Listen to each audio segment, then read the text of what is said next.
Bum bum bum bum bum bum bum bum bum bum bum bum.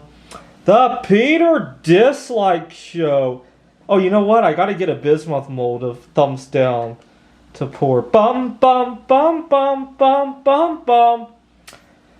But I'm getting ready for an art show that's themed around Valentine's Day. And I've been frantically experimenting with temperatures, with heating times, with alloying bismuth, among other things. And I excited about this show for one particular reason. It's not even so much about a side income anymore, but it's about proving to the world that solosexuals have a life too. You see, next week, Super Bowl is being played here in Phoenix, and I had hoped to travel to Yosemite to get out of the craziness of the Super Bowl. I have social anxiety problems. But then I work at a tutoring center, and some of the students really need me because they have an SAT that's scheduled just 2 weeks after that. And long story short, I can't bring myself to leave the students with nobody at the tutoring center. I'm the only tutor there for at least the Friday before, and looks like the Monday after the Super Bowl, and looks like possibly the Saturday as well. Even though I swore I would never work Saturdays. I had a really rough time when I first moved to Phoenix working 6 days a week. But then I realized that I felt even worse leaving the students behind on the Saturdays. So it's been a rough ride for me.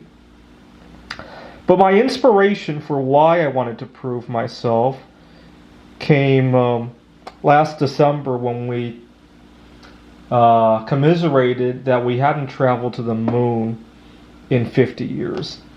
And I learned a big reason why we didn't travel to the moon for 50 years was that we lost our motivation to show the world that capitalism was better than communism. That was the motivation for going to the moon.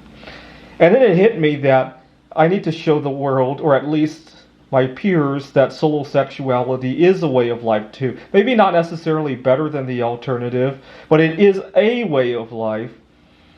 And so I've been frantically making a name for myself, making bismuth art, and to a lesser extent with writing the computer games, and with making sure that I'm here for the students even during Super Bowl Sunday, even though I would hate to be here, and the students know I have social anxiety.